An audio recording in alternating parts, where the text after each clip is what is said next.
Hello guys, welcome to the WTS movie explanation channel. आज हम आपको मूवी एक्सप्लेन करेंगे द ब्लैक स्ट्रिंग।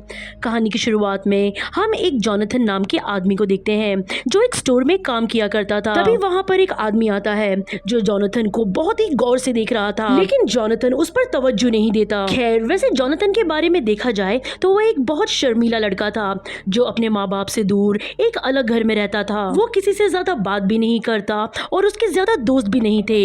जॉनथन को अकेला रहना अच्छा लगता था। जॉनथन एक दिन अपने स्टोर को साफ कर रहा था तो वही अजीब आदमी जो उस दिन उसे घूर रहा था वो उसके स्टोर का दरवाजा खटखटाता है और फिर वहाँ से चला गया था। जॉनथन को ये देखकर कुछ समझ नहीं आ रहा था। खैर, फिर वो अपने घर वापस आ गया था।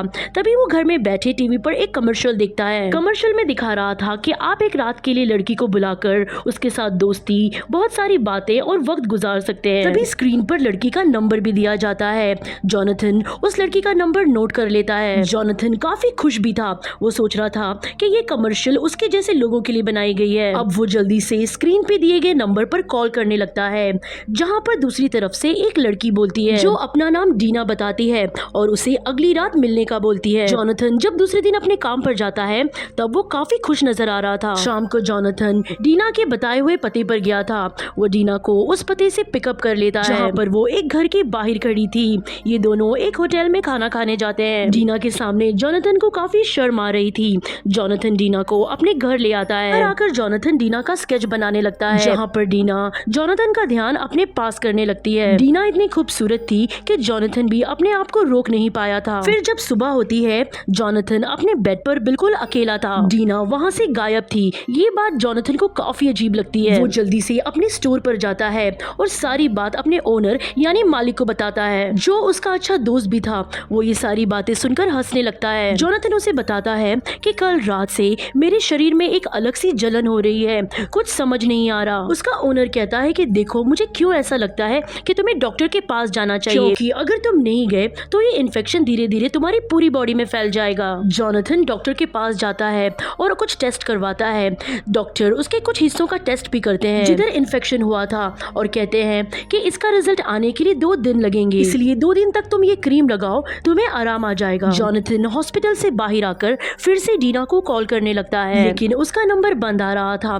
फिर जॉनथन डीना के घर के पास जाता है जहाँ से उसने डीना को पिकअप किया था, लेकिन डीना के घर जाकर उसे ये पता चलता है कि वो डीना का घर तो था ही नहीं, वहाँ पर कोई और आदमी रहता है। जॉनथन कहता है कि ऐसा कैसे हो सकता है, कल रात ही मैंने यहाँ से डीना को लिया था। जॉनथन को अभी भी उस आदमी की बातों पर यकीन नहीं आ रहा था, इसलिए वो चुपके से उसके घर में झांकने लगा था। तभी जॉनथन को उस घर के अंदर कुछ अजीब से बैठे लोग दिखाई दे रहे थे जो जॉनथन को अजीब तरीके से घूर रहे थे। उन लोगों को देखकर जॉनथन काफी डर गया था, इसीलिए वो अपने घर वापस आ गया था। घर आकर फिर से वो डीना को कॉल करने लगता है। इस बार डीना का नंबर एक आदमी ने उठाया था और वो कहता है कि ये किसी डीना का नंबर नहीं है, आइंदा यहाँ पर कॉल मत करना। इसके बाद जॉनथन ये फैसला करता है कि वो डीना को अब उस होटल में ढूंढेगा जहाँ पर इन्होंने पिछली रात खाना खाया था। होटल में बैठे जॉनथन ये नोटिस करता है कि वहाँ पर एक लड़की बैठी है जो काफी देर से जॉनथन को घूर रही है। कुछ देर बाद जॉनथन को उसके ओनर की कॉल आती है जो कहता है कि जॉनथन, तुम मुसीबत में फंसने वाले हो, इसीलिए जल्दी से मेरे पास आ जाओ। जॉनथन बिना कुछ सोचे समझे उसके घर चला गया था, लेकिन वो ओनर का घर काफी सुनसान और हर तरफ अंधेरा था। जॉनथन घर पर पहुंचकर अपने ओनर को आवाजें लगाने लगता है। तभी उसे एक कमरे से आवाज आती है जो उसके ओनर की थी, जो कह रहा था कि जॉनथन अंदर आ जाओ। जब वो अंदर जाता है तब एकदम से किसी ने उस पर हमला कर दिया था। जॉनथन भी बदले में उस पर हमला करता है और तभी वहाँ पर पुलिस भी आ जाती है जो जॉनथन को पकड़कर अपने साथ ले जाती है इस जुर्म में कि उसने अपने ओनर के घर में घुसकर उसे मारने की कोशिश की थी। अब वहाँ पुलिस स्टेशन में वो डॉक्टर भी आता है जिसने जॉनथन का टेस्ट किया था। वो कहता है कि तुम्हारे टेस्ट से हमें कुछ भी पता नहीं चला। साथ ही वो उसके ओनर की जख्मी तस्वीर भी बताते हैं। वो तस्वीर देखकर जॉनथन कहता है कि ये सब मैंने नहीं किया। अब जॉनथन के ओनर और उसके पेरेंट्स को बुलाया जाता है। जॉनथन का ओनर कहता है कि जॉनथन पहले मेरे घर आया और जब मैंने इसे आवाज लगाई तो इसने मुझ पर हमला कर दिया। जॉनथन कहता है कि मैंने ऐसे नहीं किया, हालांकि इसी ने मुझे कॉल कर इसके घर पर बुलाया था। ये सुनकर ओनर कहता है कि नहीं, जॉनथन झूठ बोल रहा है, मैंने तो उसे नहीं बुलाया था। जॉनथन के मॉम डैड को भी ऐसा लगने लगा था कि अकेले रहने की वजह से जॉनथन दिमागी तौर से बीमार हो गया है, इसीलिए उसे एक अच्छे डॉक्टर की जरूरत है। उधर जाते ही जॉनथन को अजीब से ख्याल आने लगते हैं। उसे ऐसे लग रहा था जैसे कोई उस पर नजर रख रहा हो। तभी वो महसूस करता है कि उसके हाथ पर बहुत ज्यादा खारिश हो रही है। वो इन्फेक्शन जो उसके जिस्म में था वो अब हर जगह फैलने लगा था। अगली सुबह जोनाथन की मॉम डैड उसे अपने घर ले जाते हैं ताकि वो अपने बेटे का ख्याल रख सके, लेकिन जोनाथन उनके साथ रहना नहीं चाहता था। वो अपने अपार्टमेंट वापस जाने लगता है, लेकिन उसके मॉम डैड उसे समझाते हैं कि देखो आज रात तुम यहीं रुक जाओ। रात को जब वो अपने बेड पर सो रहा था तब उसे एक डरावना सपना आता है जिस वजह से उसकी आंख खुल गई थी।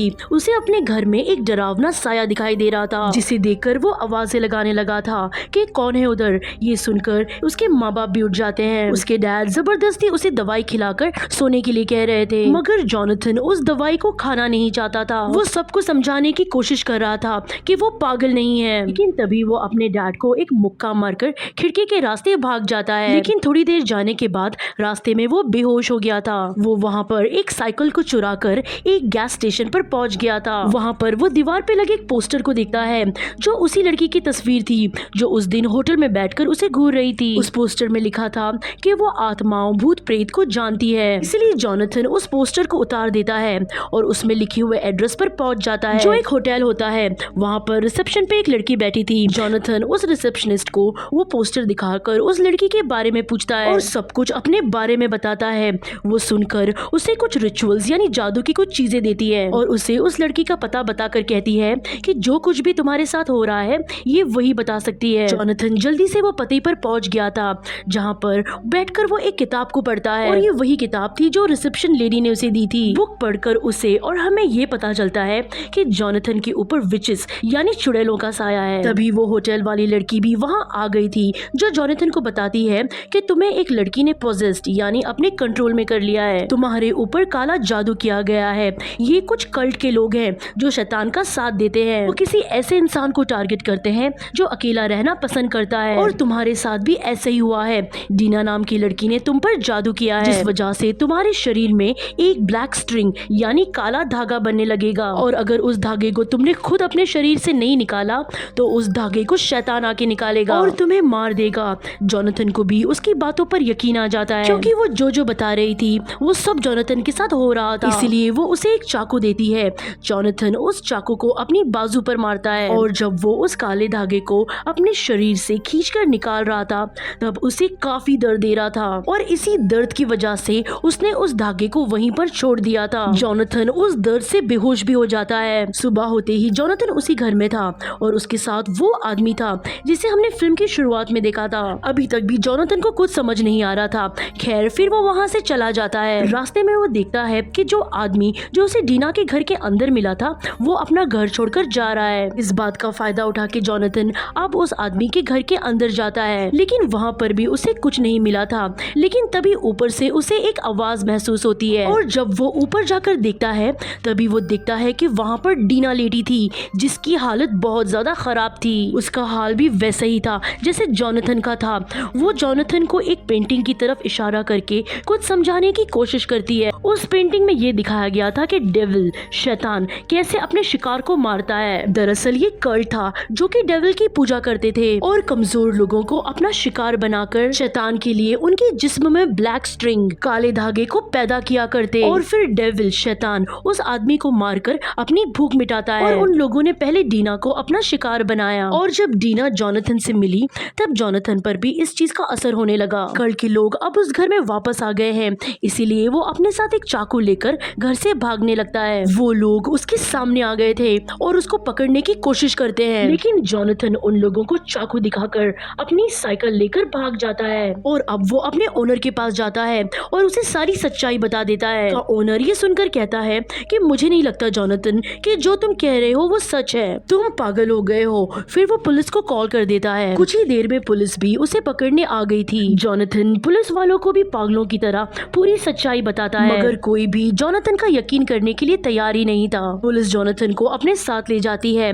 कुछ दिन बाद उसे मेंटल असाइलम में शिफ्ट कर दिया जाता है क्योंकि सबको यही लगता था कि उसकी दिमागी हालत बिगड़ चुकी है। दिन पे दिन जोनाथन की हालत बिगड़ रही थी क्योंकि उसे पूरे हॉस्पिटल में एक ब्लैक स्ट्रिंग की चेन नजर आती थी। वो उस स्ट्रिंग का पीछा करता हुआ एक कमरे में पहुंच जाता है जहाँ पर उसे एक आदमी दिखाई देता है जिसने ब्लैक कलर का हैट पहना था। ये आदमी कल्ट का मेंबर था और जो जोनाथन से कहता है कि तुम बहुत जल्द हमारे शैतान के पास जाने वाले हो जाओ। ये सुनकर जोनाथन जोर जोर से चिल्लाने लगता है। जब हॉस्पिटल का एक आदमी जोनाथन के पास आता है तो वो देखता है कि वहाँ पर कोई भी नहीं था, सिर्फ जोनाथन ही था जो अकेला चिल्ला रहा था। वो आदमी जोनाथन को अपने साथ ले जाता है और उसे आराम करने के लिए कहता है। फिर कुछ देर के बाद जब हॉस्पिटल के सारे लोग अपने कामों में मसरूफ हो जाते हैं, तभी जोनाथन हॉस्पिटल से भागने की कोशिश करता है, लेकिन तभी हॉस्पिटल वालों ने उसे देख लिया था। वो उसे पकड़ लेते हैं और उसे एक इंजेक्शन लगाकर बेहोश कर देते हैं। कुछ देर बाद जोनाथन को होश आता है।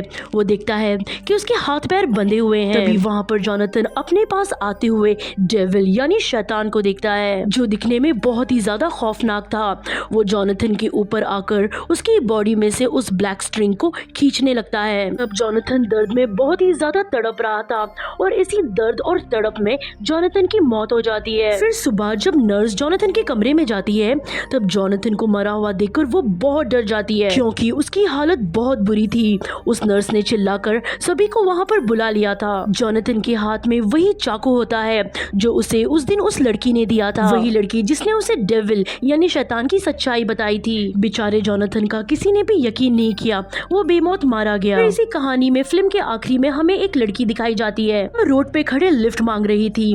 तभी वहाँ पर एक गाड़ी रुकती है और गाड़ी के अंदर हम वही कल्ट के लोगों को देखते हैं। वो लोग उस लड़की को गाड़ी में बिठाकर वहाँ से ले जाते हैं। इसका मतलब ये लड़की इन लोगों का अगला शिकार है और कहानी यहीं पर खत्म होती है। Thanks for watching.